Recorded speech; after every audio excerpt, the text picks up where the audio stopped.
Okay, for the chalk talk portion of our video, we're going to start with the aerial view of an anchorage that we've chosen. We've chosen it so that it provides protection from the wind, which is here indicated by the arrow. When we show up at the anchorage, some things that we're not going to know are whatever the momentary conditions are with wind and current and such. And most particularly, who's already there. We should have already studied in advance the fact that there is a rock pile over in this portion of the anchorage, which we are going to avoid. So you might, if you had not studied that in advance, you might find yourself coming in and going, hey, here's a primo spot right here that nobody's anchored in yet, that's got good protection from the wind by this land over here. And you would run yourself right onto that rock pile. So those are things we're going to investigate in advance. When we come in here with our boat, okay, we're going to begin by kind of sizing up which areas are available. We want to think about, first of all, when you look at the other boats and how they are hanging, in other words, their direction that they are pointed, usually caused by the external forces of wind or current, sort of dangling them off of their anchor. Okay, so these boats are like this. And then you're going to have to visualize if there's a shift in the wind or effects of current that boat might actually swing in a full circle. So we might not actually want to put ourselves between these two boats because it puts us within the swinging circle of this boat here. So we've eliminated this area. We've eliminated putting ourselves between them. So we might decide that, you know, an area out here is going to be sufficient. It's not as close to the shores, which might provide more protection, especially this shore. But we might decide that given the shoreline characteristics and the winds of the night, that this will give us sufficient protection. Once we've decided where we want to put our anchor, we're going to again visualize our own swinging circle. So if we place the anchor here and assume that we're going to hang away from this boat, you've got to remember that we might actually swing over that direction and run into that boat. Another thing that people sometimes assume when they come into an anchorage is that it's okay for me to anchor right here because we're all going to swing together. In other words, if the wind shifts to this direction, that all the boats should all swing together. So that is an assumption that often results in catastrophe.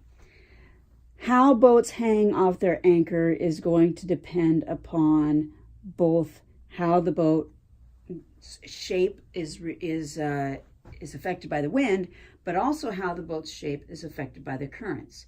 So we could have a wind that's pushing boats in this direction, and we could have a current that is in the opposite direction coming in and circling. Oftentimes currents will circle through an embayment like this.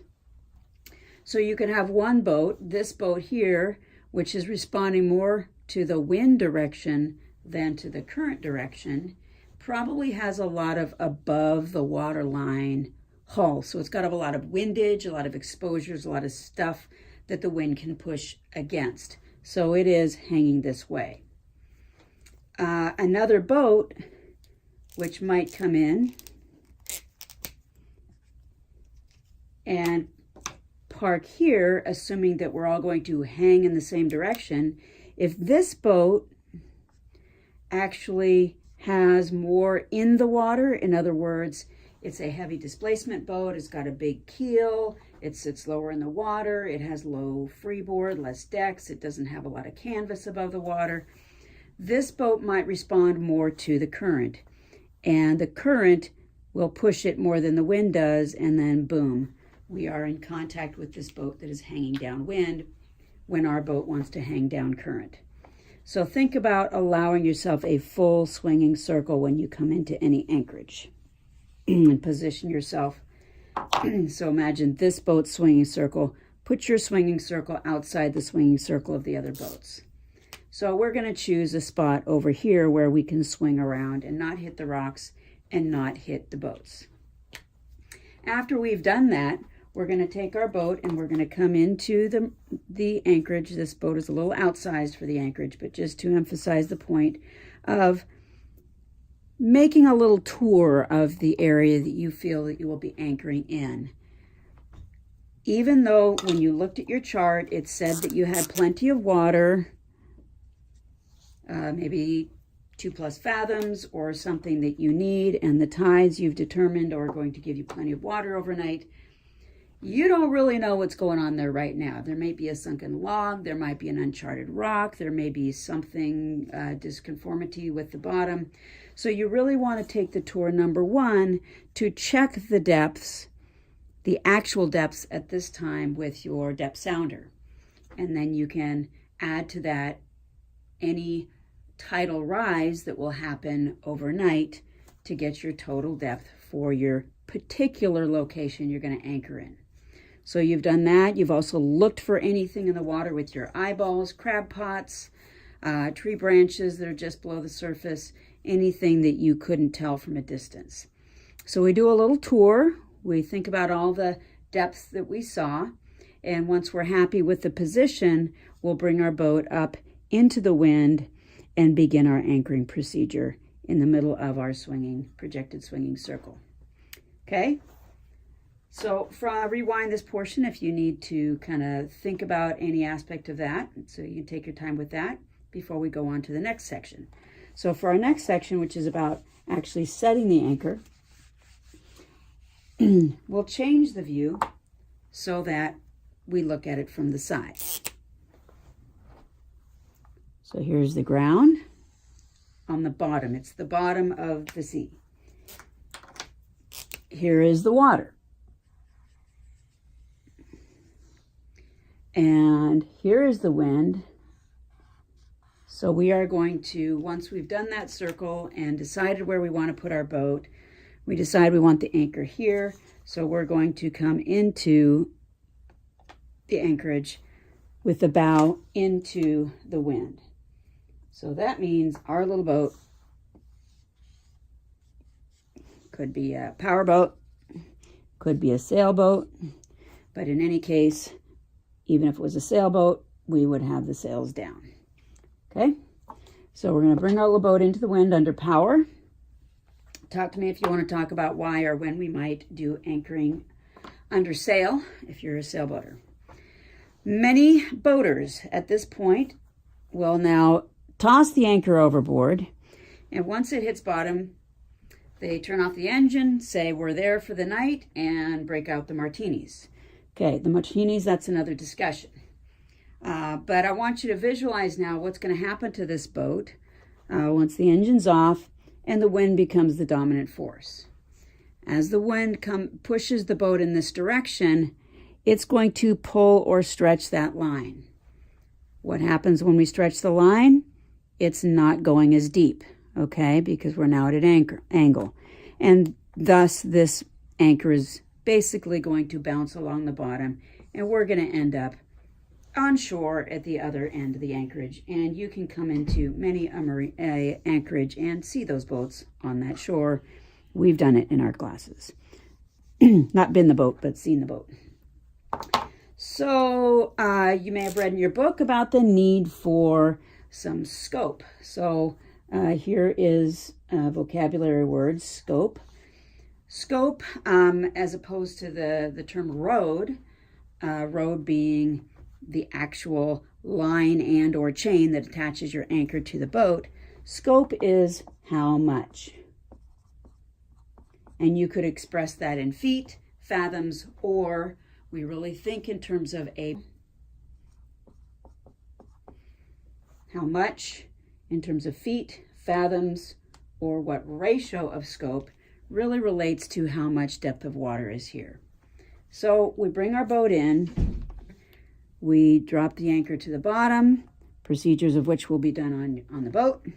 And rather than just end it there, we are going to add scope. We're going to let out more. So how much is enough? as we back this boat up, you might decide, hey, that's enough. It's no longer going to bounce along the bottom. So what I want you to look at in particular, in detail, is down here, the anchor itself. Okay, so here is where the shank attaches to the rode, and there is your hook, the flukes. So as we pull on that, think about the direction of the pull. The direction of the pull, first it's going to pull the line tight, so we might get a little distance. And then with a tight line, the rest of the pull is in the direction of that line. Just imagine holding a rope or a string, pull this way, pull this way, pull this way. The direction of pull is toward what is pulling it. When I look at that, I think, wow, that's kind of an upward pull. It may be at an angle, it may be better than straight up, but still it's upward, which is pulling our anchor up and out of the mud. In addition to that, the angle here is such that our hooks are really not being encouraged to dig into the bottom. So we're going to need to add some more scope to this to improve that scenario. So let's back the boat up some more. Just to take advantage of the size of our whiteboard, we're going to drop the anchor right here. And we're going to back up as far as we can. Let's say we have a little more bay here. Clearly, if you don't have enough bay to give you the scope that you need, then you have chosen a location that is not going to keep you safe. So you need enough room to be able to give adequate scope. So you may have read or heard that the ideal ratio is 7 to 1. In other words, 7 feet of rode for every foot of water depth.